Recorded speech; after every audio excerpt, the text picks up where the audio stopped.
Welcome to our exploration today. We're going to be looking at a subject that I think, well, a lot of people think they know. The B-52s. The B-52s, exactly. And when most people hear that name, they immediately think of one specific kind of energy. Love Shack. Love Shack. The beehive hairdos, this whole idea of a perpetual party. Yeah. And that's part of it. It is certainly a component of their public image, a very significant one. But it really only scratches the surface. What we're looking at here is a group that's not just a band. They're more of a unique cultural force. It's a distinct fusion. They managed to combine several disparate elements. Thrift shop chic, science fiction kitsch, surf music. And they mashed it all together into this new wave phenomenon that, and this is the incredible part, has lasted for half a century. If you analyze their trajectory, you see a merging of 1950s and 1960s pop culture elements with the post-punk art sensibilities of the 1970s. There's a real tension there, isn't there? A structural tension, yes, between the public perception of them as this fun party band and the reality of their serious musical innovation. Exactly. And that's really our mission for this discussion. We are going to explore the complete timeline of the band. From the very beginning. From their accidental formation in a Chinese restaurant in Athens, Georgia, all the way through to their recent Las Vegas residency and what's on the schedule now. So we're covering the entire arc. The entire arc. We want to uncover some of the details that maybe the average listener wouldn't know. We need to move past the big radio hits to really understand the mechanics of their career. And before we begin, we should clarify the nature of our source material. Good point. We're looking at comprehensive biographical records, notes from their discography, and recent press announcements about tours and other legacy projects. So this is all documented. Yes. Our discussion will rely strictly on documented historical events, chart performance data, and confirmed statements from the band itself. Great. So let's start right at the beginning, as you said. It's 1976. The setting is Athens, Georgia. A college town. At that point, it had a burgeoning but not yet nationally famous art scene. Right. And this isn't a story of a group of musicians answering an ad in a paper. This is just 5 friends. Cindy Wilson, her older brother Ricky Wilson, Kate Pierson, Keith Strickland, and Fred Schneider. And they're out at a Chinese restaurant. They decide to share one of those, the kind of flaming volcano drink. It's a large communal cocktail, typically served in a ceramic bowl. There's a central reservoir that holds a high-proof alcohol, which is lit on fire. It's a social ritual. It's a spectacle, exactly. And apparently, after they finished it, the mood was just right. Someone just says, hey, let's go jam. The source material is very clear. This was not a pre-planned event. It was a spontaneous decision that arose directly from that social interaction. It was organic. It's so different from how you imagine bands starting. So they go and have this impromptu jam. And this is where it gets interesting, especially when you look at the roles they'd later take. The initial lineup was fluid. Very. In that very first session, Keith Strickland, who we all know as the drummer, he wasn't on drums. He was playing guitar. And Ricky Wilson, whose guitar work would later define their sound, was playing congas. It's a completely different configuration. It just shows how loose it all was. They were just, making noise and seeing what worked. That fluidity is important. It suggests the sound was developed through experimentation rather than some kind of rigid pre-existing structure. And of course, they didn't even have a name at that point. They went through a few ideas that didn't stick. They considered the Teenatrons. The Teenatrons? Okay. And another one was Fellini's Children. Fellini's Children is a significant reference. It is, isn't it? It points to the Italian film director, Federico Fellini. That indicates that from the very beginning, they possessed an art house ambition. They were aligning themselves with a certain cinematic, slightly surreal aesthetic. A bit more high-minded than, say, the Teenatrons. But they didn't go with that. The name came from Keith Strickland. From a dream. Yes, he had a dream. In this dream, a band was performing in a hotel lounge, and someone whispered in his ear that the band's name was the B-52s. Or we should clarify the reference. Right, because it's not just about the bomber plane. No. Specifically, the name refers to the beehive hairdo, which resembles the nose cone of the B-52 bomber. This became the immediate visual trademark for Kate Pierson and Cindy Wilson during that first decade. It established a very strong visual brand identity right out of the gate. You saw them, you knew who they were. Unmistakable. So they have a name, they've jammed. Their first performance It wasn't at some club. No, their debut was at a private Valentine's Day party in 1977. Just at a house on North Millage Avenue in Athens, playing for their friends. This is where we first see what we can identify as the thrift shop aesthetic. Explain that. They were drawing from 1950s and 1960s camp and kitsch, visually and sonically. And if you think about the musical landscape in 1977, it was dominated by either aggressive punk or highly polished disco. They were presenting something completely distinct from both of those dominant trends. A third path. And they started gaining traction pretty quickly from there. They recorded their first single in 1978. Rock Lobster for DB Records. Now, this isn't the slick version most people know from the radio that came later. This was an underground release. But even so, it sold over 2,000 copies. That is a very significant number for an independent, self-financed single in 1978. It indicates immediate grassroots interest. It was enough to get them noticed outside of Athens. It led to gigs in New York City at legendary venues. CBGB and Max's Kansas City. The epicenters of the punk and new wave scenes. And this is where we get to one of the most fascinating connections in their entire history, the John Lennon connection. This is a pivotal moment for their credibility. It's just an amazing story. John Lennon is in Bermuda, I believe. Correct. He heard Rock Lobster in a dance club. And it completely floored him. He had been on this long hiatus, not writing, just raising his son, Sean. A self-imposed retirement from music. But he heard Rock Lobster. And it sounded so much like Yoko Ono's vocal style that it clicked for him. He said it sounded like she was finally getting her due. He realized the world was ready for the kind of avant-garde sound he and Yoko had been experimenting with years earlier. And it directly inspired his return to music. It led to the Double Fantasy album. He even cited the B-52s as his favorite band in a 1980 interview. Musically, that original Rock Lobster single demonstrates the core of their sound. You have Ricky Wilson's unusual guitar tunings. Yeah, let's talk about that. It's so distinctive. It wasn't standard rock phrasing.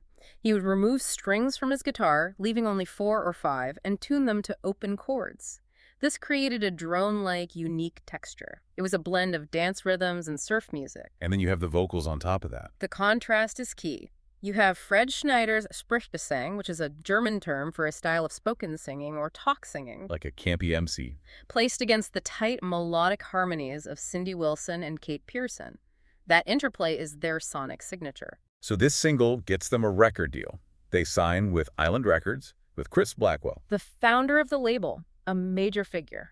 And they fly to Compass Point Studios in Nassau, in the Bahamas, to record their debut album in 1979. The self-titled one, often called the Yellow Album. Blackwell's production approach was unorthodox for the time. How so? He wanted to capture their live sound. He used almost no overdubs or additional effects. He wanted the record to sound exactly like the 5 of them sounded playing together in a room. Raw and immediate. Correct. The goal was to preserve the energy of the live performance on the vinyl. And it worked. The album was a major success. It eventually went platinum in the U.S. In Australia, it was huge. Reached number 3 on the charts. In many European countries, the album was actually known by or labeled with the instruction, "Play loud." I love that.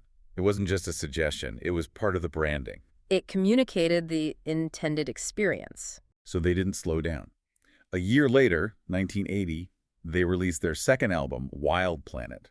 Now, a lot of these songs were actually written at the same time as the first album. Is that right? That's correct. Many of the tracks on Wild Planet were staples of their live concerts from 1978 and 1979. So why weren't they on the first record? They simply had too much strong material for a single high-quality LP. So Wild Planet is effectively the second half of that initial creative burst. But the sound changed a little. The production shifted. Rhett Davies co-produced it, and it has a noticeably more polished, more produced sound than the debut.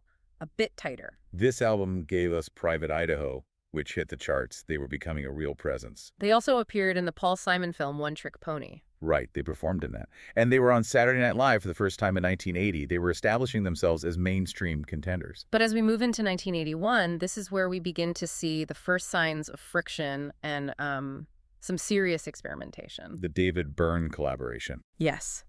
They set out to record their third studio album with David Byrne of Talking Heads as the producer. On paper, this sounds like a dream team. You have 2 of the absolute biggest new wave art pop acts joining forces. In practice, it was a clash of creative wills. What went wrong? You had two very intense, very distinct art house forces struggling for creative control. The recording sessions were documented as being tense and were eventually aborted because of fundamental differences over the musical direction. So they couldn't even finish a full album. No. The result was Mesopotamia, which was released only as an EP, an extended play, in 1982. It contains just 6 songs from those sessions. It's a fascinating artifact, though. It shows a different, maybe darker side of the band, but it also marks a really difficult period for them. It was a transitional moment, and it leads directly into their 1983 album, Whammy. And Whammy marks a massive shift in how the band operated, a huge change. A personnel and instrumental change. Keith Strickland, who had been the drummer from day one, decided he just didn't want to play drums anymore. So the band switched entirely to drum machines. This fundamentally changed the sonic texture of their music. It's a huge departure from that organic, live, surf rock sound of the debut. This is much more electronic, synthesized. It was a conscious move toward the electronic dance music that was becoming popular at the time. And the whole studio dynamic changed too, right? It wasn't the 5 of them playing in a room anymore. No. On Whammy, Keith Strickland and Ricky Wilson played all the music on the album. The others, Fred, Kate, and Cindy, provided vocals only. So Kate Pierson, who had played organ and bass on previous albums, Switched to a mainly vocal role in the studio for this record. The creative process became more compartmentalized. and there was also a legal issue with this album. A copyright issue, yes. They had recorded a cover of a Yoko Ono song called Don't Worry. Which is pretty ironic, considering the John Lennon connection we just talked about. Indeed. However, for reasons that are not entirely clear in the records, a copyright dispute arose after the initial pressing. The song had to be removed. So if you have an original copy of that album, you have the Yoko Ono song. Correct. On all future pressings, it was replaced by a song called Moon 83, which was essentially a rearranged electronic version of their earlier track. There's a moon in the sky called The Moon. So by 1984, they're in a very different place. They're experimenting, they're using drum machines. Fred Schneider even releases a solo album. But then we reach 1985, and this is the year that changes absolutely everything for the band. We should look at the context of January 1985 first. They performed at the Rock in Rio Festival in Brazil. An enormous festival. It was the largest crowd they had ever played for, a career high point in terms of audience size. So they come back from that high, and they try to write the next album. They all move into one house together to try and collaborate. It was an attempt to recapture the early communal spirit. But it didn't work. Yeah. They had writer's block, the sessions were unproductive. They eventually decided to abandon that approach and just write separately. But underneath all of this, there was a terrible secret that only one member of the band knew. Ricky Wilson, the guitarist and a founding member, was suffering from AIDS. And he kept it a secret from everyone in the band, except for Keith Strickland. According to interviews with the surviving members, he didn't want them to fuss over him or worry. He wanted to continue working. It's just devastating to think about. It's difficult to overstate his importance. Ricky Wilson was the primary architect of their sound. Those unique guitar tunings we discussed, that surf-inflected style, that was all him. Ricky Wilson died on October 12, 1985. He was only 32 years old. The band was, by all accounts, completely devastated. They had managed to finish the album before he passed away. It was called Bouncing Off the Satellites. It came out in 1986. But they were too grief-stricken to tour or promote it. The heart had been torn out of the group. So they effectively went dark. They just stopped. Keith moved to Woodstock, New York. Kate and Fred stayed in New York City. The band didn't tour, didn't do press. For all intents and purposes, it looked like they were finished. It was a very dark period. They did engage in activism, however. In 1987, they came together to release a public service announcement for MFAR, the American Foundation for AIDS Research. What was that like? The visual was a photo of them mimicking the Beatles' Sandpete Pepper album cover, surrounded by images of people who had died from the disease. It was a way of using their platform to address the crisis that had personally taken their friend and bandmate. So for 2 years, it really seemed like the B-52s might be over. But then, in 1988, Keith Strickland started composing music again. He was living in Woodstock and began writing instrumental tracks. And he did something truly remarkable. He had been the drummer, then he moved to programming and keyboards, but now he picked up the guitar. He taught himself to play in Ricky Wilson's idiosyncratic style. He learned those unique, open tunings to fill the creative void left by Ricky. That's incredible. Transitioning from drummer to lead guitarist and main composer is a rare and technically demanding feat. It shows his dedication to preserving the band's core sound.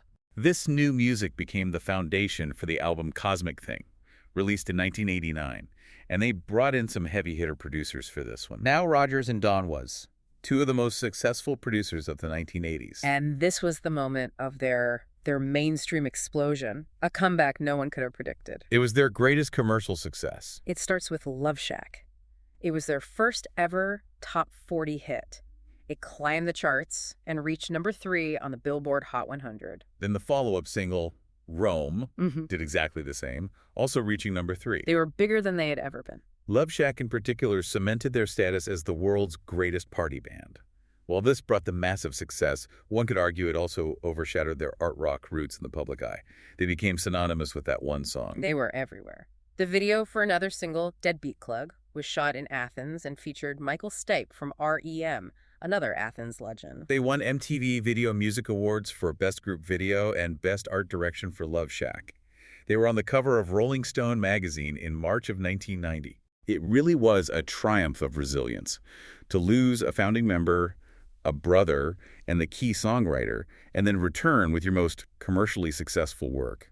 It is a statistically unlikely outcome in the music industry, a true testament to their perseverance. However, the lineup changes weren't over yet. In late 1990, Cindy Wilson decided she needed to take some time off from the band. She was not present for the recording of the 1992 album, Good Stuff. So that album is unique in their catalog. It is the only album they recorded as a trio, consisting of just Fred, Kate, and Keith. And Good Stuff is interesting because the tone shifts again. It's not quite as bubbly as Cosmic Thing. It is their most overtly political album. While they had always been involved in activism privately, this album brought themes of environmentalism, AIDS awareness, and animal rights directly into the lyrics. And with Cindy taking a break, they needed someone to fill in for her on the tour for that album. Julie Cruz, known for her work with David Lynch, filled Cindy's role on the Good Stuff tour. So as we move into the mid-90s, the band enters what we could probably call the pop culture integration phase. They're not just a band anymore, they're icons. In 1994, they made an appearance in the live-action Flintstones movie. Right, as the B-52s. Correct. They performed their version of the theme song. That single reached number 33 in the US and, interestingly, number 3 in the UK. It's just such a perfect fit for their whole aesthetic. It's prehistoric kitsch. Precisely. This continued with other projects. They did the theme song for the Nickelodeon cartoon Rocko's Modern Life. That was Kate and Fred, right? Yes. And later, they did a parody of Love Shack called Glove Slap for an episode of The Simpsons in 1999. They were woven into the cultural fabric. And in 1996, Cindy Wilson rejoined the band. Yes, she returned, reuniting the surviving core members. They put out a career retrospective in 1998 called Time Capsule, which had a couple of new songs on it. By this period, their primary output shifted from consistently recording new albums to touring as a legacy act. Right, the focus changed. In 2000, for example, they co-headlined a major summer tour with the Go-Go's. In 2002, they celebrated their 25th anniversary with another anthology, Nude on the Moon, and an official biography was published. The touring became the main thing. But then, let's fast forward to 2008. It had been 16 years since their last album of all new material. Good Stuff. A very long gap between studio albums. And they finally released a new record called Funplex. And it was commercially successful. It debuted at number 11 on the Billboard charts. That was the second highest charting album of their entire career. Which is incredible after 16 years away.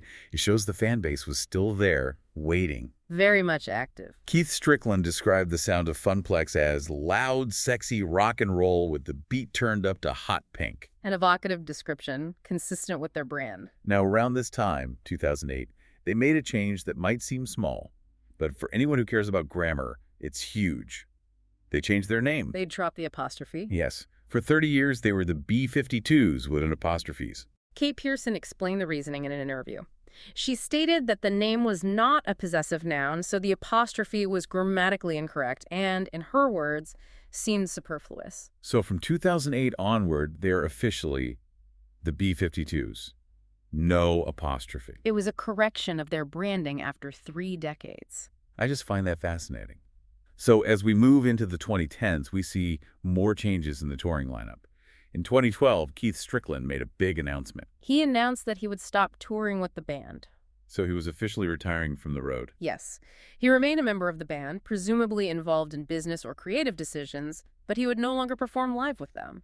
He said he wanted a change after 35 years of it. So they had to rely more heavily on their touring members to fill out the sound. Sterling Campbell on drums and Tracy Wormworth on bass became essential components of the live show. And they kept touring steadily throughout the 2010s, often with other bands from their era, like Tears for Fears, Culture Club, and Simple Minds. This brings us to the modern era and the era of the farewell. Right. In April of 2022, they announced their official farewell tour. It was scheduled to run through November of that year. But there were some delays due to illness, and the final dates were actually pushed to January 2023. And the final concert of that tour took place appropriately in Athens, Georgia, where it all began. But the word farewell in the music business often has an asterisk next to it. It can be a fluid concept. It was in this case.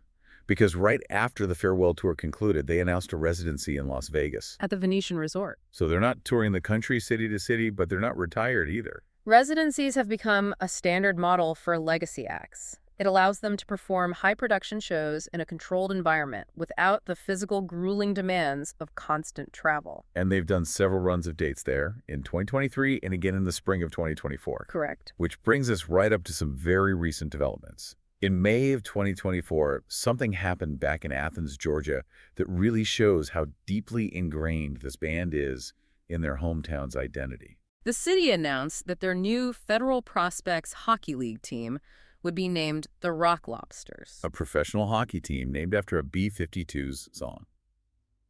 That's amazing. The name was chosen by an online poll. The band responded on social media saying they were honored and, very appropriately, let's rock. It's come full circle.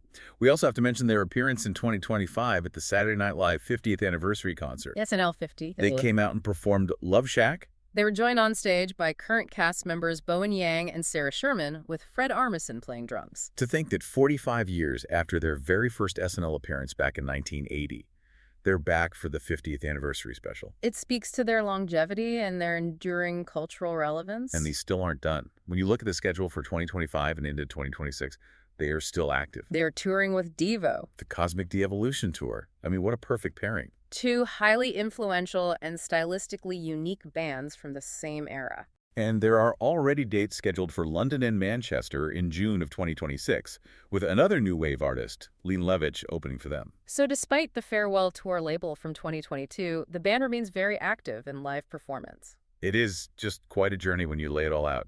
We've gone from a fishbowl drink in a Chinese restaurant in 1976 to a hockey team mascot and a nearly 50-year legacy. What the B-52s ultimately proved is that camp and seriousness are not mutually exclusive concepts. That's a great way to put it. They maintain their artistic integrity while becoming a global commercial force. They survived the immense tragedy of losing a key member and navigated wildly changing musical landscapes without ever losing their core identity. It really makes you think. When you consider their career, just think about how many party bands have a catalog that spans half a century. Very few. And think about how many have survived multiple fundamental shifts in instrumentation, from no bass player at the start to drum machines to a full touring band. It shows remarkable adaptability. And finally, consider how many acts have successfully bridged that gap between the gritty, underground punk clubs like CBGB and the polished, high-production world of Las Vegas residencies. It is a rare trajectory. Thanks for listening.